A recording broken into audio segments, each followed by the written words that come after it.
როგორ ხართ? ვიმედოვნებ, რომ ყველა ხარ ძალიან კარგად, ბედნიერად და შესანიშნავ ხასიათზე. დღეს მოვედი ისევ საინტერესო თემით, რომელიც შეეხება იაპონურ ხილს. იაპონური ხილი ჩემი აზრით არის ერთ-ერთი ყველაზე საინტერესო და გასაოცარი რაღაც, იმიტომ რომ მე რო იაპონიაში ჩამოვედი, სულ სხვანაირად შევხედე ხილს და რატო? იმდენად ძვირია, რომ არ ვიცი. იაპონიაში ზოგადად ხილი იყიდება ხოლმე რაღაცნაირად ისა ბრენდირებას უკეთებენ ძალიან ისეც.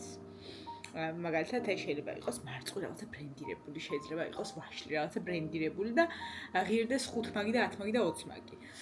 ზოგადად ჩემს შემთხვევაში, მე როდესაც ვცხოვრობდი საქართველოში და ბებოს და პაპას ძალიან დიდი ბაღი ჰქონდათ, ვენახი ჰქონდათ და ჩვენ სახლში ხილი იყო ჩვეულებრივი მოვლენა, ვაშლი იყო, მსხალი იყო, ატამი იყო, ყველაფერი აბსოლუტურად რა, ბალი აბსოლუტურად ყველაფერი გქონდა, იმდენი იყო, რომ ვაკეთებდით ხოლმე კომპოტებს და ასე შემდეგ. მაგრამ იაპონიაში ხალხო ესი არ არის. უბრალოდ ბანანიც რო იყიდო და რაღაცა ძალიან ძვირი იყო მოკლედ ეს ყველაფერი რა. ხო და დღეს მომეცა საშუალება უბრალოდ საჩუქრად მივიღე. რა თქმა უნდა, მე არ მიყიდია, საჩუქრად მივიღე მარწყვი. ეს მარწყვი ფასი რო გაიგოთ, ძალიან გაგიშლებით რა.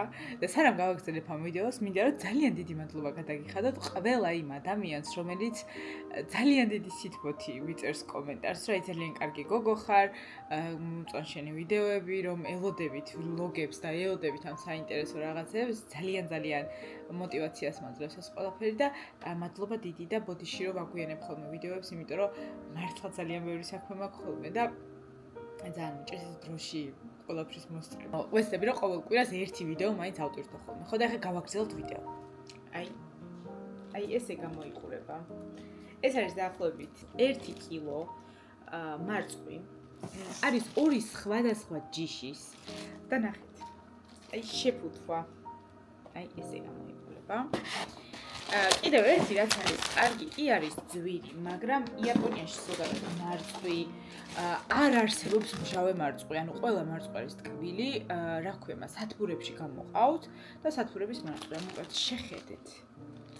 სილამაზე დადება, გაფორმება, ამას ქვია საჩინოკა და ამას ქვია იაოიხიმე. ეს არის რაღაცა პრინცესა და ამას ქვია საჩინოკა როც. მოდი ახლა გავხსნი. შეხედეთ. ხო ძალოვაზია.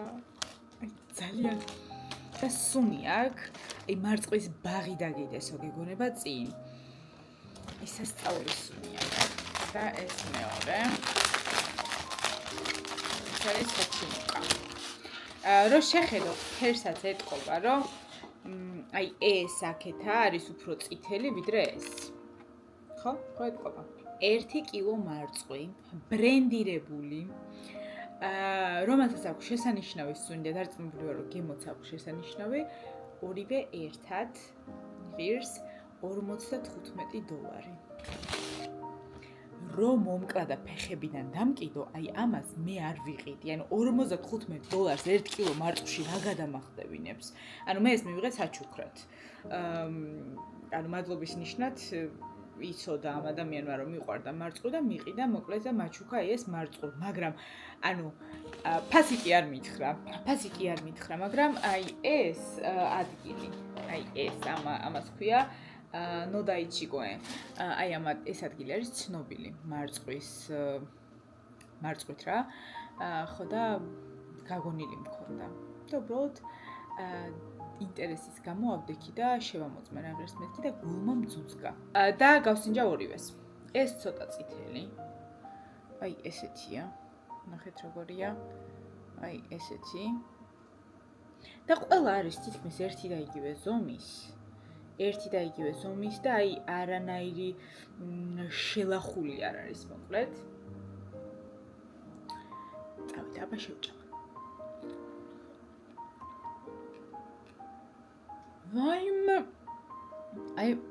შიგნით არის ძალიან წითელი. უზომოდ ტკბილია. არის ტკბილი, მაგრამ ოდნავ სიტყვო არ აქვს ძალიან ამას, მაგრამ ეს არის ტკბილი, ზუსტად ისეთია. ბებო და პაპა რო აკეთებდნენ ხოლმე, ბებოს და პაპას რო გამოყავდათ ხოლმე, გიჟდები.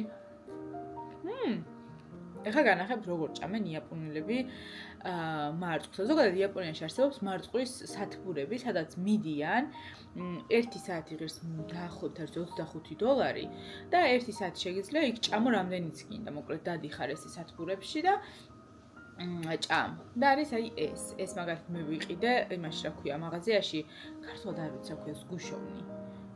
არ ვიცი ქართულად რა ქვია ბოდიშით. ეს ჩემთვის ვიყიდე მე პურზე უსვამ ხოლმე და ისევ ჭამ, მაგრამ იაპონელები მოკლედ რას აკეთებენ აი ამ ზგუშოვნში იღებენ მოკლედ აი ამ მარწყვლს აი ესე აწვობენ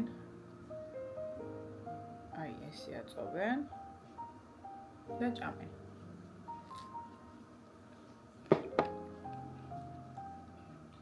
რო გითხრათ რომ მე ესეთ ჭამის სტილზე ვგიჟდები და მიყვარს, მეთქი მოგატყუებთ, იმიტომ რომ ზოგადად მიყვარს რომ პირდაპირ ჭამ მარწყვლს, ან პირდაპირ ჭამ ვაშლს და ასე შემდეგ. თითქოს უფრო აი ამ მარწყვის ბუნებრივ სითქმოს ფარავს აი ეს ზგუშოვნის სითქო და არ მომწონს. მე დიდად ამის მოყვარული არ ვარ, მაგრამ მაინც განახეთ რომ იცოდეთ. ახლა გადავიდეთ შემდეგ ხილზე და საინტერესო ფაქტზე, რომ იაპონიაში იაპონური ხილი არის უფრო ძვირი, ვიდრე საზღვარგარეთის ხილი. გადავიდეთ საზღვარგარეთიდან შემოტანილ pineapple, რა ქვია მას? Pineapple ანანასზე. ეს ალბათ ყველას გაგიგიათ აი ეს ფირმა. მე როგორც ვიცი, ეს არის ფილიპინური ფირმა. ხო, ფილიპინული ფირმა და ფილიპინებიდან შემოდის ეს დოლე. მე მგონი საქართველოშიც იყიდება ხოლმე ბანანები და რაღაცები, მე მინახავს. აი ეს მაგალითად რა შეიძლება რომ ღირდეს? კომენტარებში დამიწერეთ რა იფიქრეთ, რომ ეღირებოდა აი ეს 1 ცალი ანანასი. იმიტომ რომ გაგიკვირდებათ და აი ამ ანანასში მივეცი $1.50. იყიდებოდა ჩვეულებრივ სუპერმარკეტში. იყიდებოდა დაჭრილი, ასევე დაჭრილი ღირდა $3.50 და იყიდებოდა აი ასეთი. რადგან მინდოდა რომ თქვენთვის მეჩვენებინა, ვიყიდი ასეთი. ამას არ დავჭრი ახლა, უბრალოდ მინდოდა რომ მეჩვენებინა თქვენთვის $1.50-იანი ანანასი. წავიდე ახლა შემდეგი ხილი, რომელიც ჩემი ერთ-ერთი საყვარელი ხილია და იმდენად ძვირია იაპონიაში, რომ არ ვიცი, ანუ წოწონში კი გამომდის, მაგრამ მართლა ძალიან ძვირი, ანუ 1 ცალი არის ძალიან ძვირი იმისთვის, რომ იყიდო 3-4 ცალი და დადგე და ისიამოვნო ამით, რომ ეს არის მსხალი. აი ესეთი მსხალი, როგორიც იყიდება ჩვენთან, ცოტა რაღაცა მობუთხუნებულია, მაგრამ იყიდება ჩვენთან. 2 ცალი ვიყიდე და 2 ცალ მსხალში გადავიხადე $11. ანუ 1 ცალი მსხალი ღირს დაახლოებით $5.50 ეს. აი ეს. მსხალი, რომელიც პაპაჩემის ბაღში იმდენი იყო, რომ ჭამას ვერ აუდიოდი. აი, ეხლა ვიხდი $5 ხალხო. რა არის ცხოვრება? ეს არის ჩვეულებრივი მსხალი, რომელიც არის საქართველოშიც, ყველგან აბსოლუტურად და ამას ქვია რა France.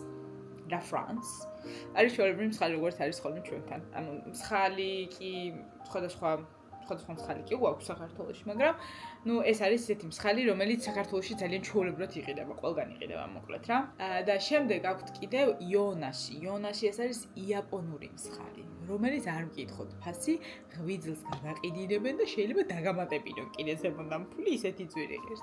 რა თქმა უნდა, იაპონიაში ხილი, რადგან ტერიტორია არ აქვს და ხილის მეწარმეობა, ხილის გამოყვანით არის ძალიან ცოტა ადამიანი დაკავებული, ამიტომ ძალიან ძვირი ღირს ყველანაირი ხილი. თქვენ უნდა ნახოთ ზაფხულში რა ღირს, ზაფხულში იყიდება ხოლმე ნესვი არა, ნესვის მეგობარი რო არის საზამთრო, ხო? რა ღირს საზამთრო? არ მკითხოთ ფასი. ეს არის მსხალი, ძალიან წვნიანი, ძალიან გემრიელი, ძალიან კარგი, მაგრამ ძალიან ძვირი. ეხლა გადავიდეთ შემდეგზე, რომელიც არის ვაშლი. აი ეს არის ვაშლი. ვაშლი, რომელსაც ქვია Fuji, San Fuji, ესეც არის ბრენდირებული ვაშლი. ანუ ზოგადად იაპონიაში აი ესე ვიღაცის მოყვანილი და დადებული არაფერი არ იყიდება, ყოველთვის არის რაღაცა დაბრენდული. იმიტომ რომ რაღაცნაირად ის არის, რა ქვია, status არის, რომ აი დაბრენდულ რაღაცას ჭამ, აი აქ ესეა. ეს ვაშლი, რომელიც ერთი ცალი ვაშლი ღირს $2.50. ზოგადად იყიდება ხოლმე შეკვრაში 8 ცალი, 3 ცალი, ცალობითაც შეგიძლია იყიდო. მე შემთხვევით ნუმეროზე ვიყიდე, ცალობით იყიდებოდა მარტო და $2.50 ღირს გიჟდები ვაშლზე. მაგრამ ალბათ თქვენს მიხვდებით, რომ ძალიან ძვირია, ხო? ოღონდ აქვს შესანიშნავი სუნი, შესანიშნავი გემო და ანუ მე ვფიქრობ ხოლმე ეს რაღაცას, რომ იაპონიაში ზოგადად შეიძლება იყოს ძვირი, გადაიხადო რაღაცაში ძვირი, მაგრამ პლუსი რაც არის გემოში არ მოტყუდები, ყოველთვის იქნება ისეთი გემო, როგორიც უნდა იყოს. მოკლედ მაგალითად ჩვენთან საქართველოში ხო იყიდება ეს ყველაფერი კილოობით, მაგალითად ვიყიდეთ 1 კილო. აქედან შეიძლება შიგნით იყოს რომელიღაცა დამყალი, ან რაღაცა გემო იყოს მჟავი, ან ფერი კარგი ჰქონდეს და თლად კარგი არ იყოს, ხო ხვდებით რას ვამბობ? იაპონიაში უბრალოდ როდესაც იყიდი, შეიძლება გადაიხადო ძვირი ან ძალიან ძვირი, მაგრამ ну გემო იქნება ნამდვილად ის რაც უნდა იყოს. ხო და აი ესე დაგემშვიდობებით ჩემი $55 მარწყვით და ვისიამოვნებ თქვენ და ბოდიში ვისიამოვნებ მე იმიტომ რომ ცხოვრებაში რამოდენიმეჯერ ან არის ან საერთოდ არ არის ისეთი შანსი რომ $55 მარწყვი ესე ლამაზად შეჭამო ხო და მადლობა რომ ვიდეოს ბოლომდე უყურეთ და რა ვიცი ეს რაღაცებს გაგიზიარებთ ხოლმე ხო და ბევრ ადამიანს გონია რომ ეს რაღაცები თბლატაა უფრო აუიაპონია და რაღაცა ეს რაღაცა არა დამიჯერეთ იმიტომ რომ საბლატაო მართლა არაფერი არ არის უბრალოდ ჩემი გულწრფელი ასე თქვა გულით და ემოციით რადგან ბევრ ქართველს არ აქვს იმის საშუალება რომ ჩამოვიდეს აქ იცხოვროს გაეცნოს კულტურას და ასე შემდეგ უბრალოდ ჩემი კეთილი ნებით ასე გიზიარებთ ხოლმე რაღაცებს და ძალიან მოხარული ვარ თუ მოგწონთ და დაინტერესებულები ხართ ეს რაღაცებით ხო და მადლობა რომ ვიდეოს ბოლომდე უყურეთ ვიმედოვნებ რომ მოგეწონათ თუ რაიმე გაინტერესებთ კიდევ კომენტარებში აუცილებლად დამიწერეთ და შემდეგ ვიდეომდე ბაი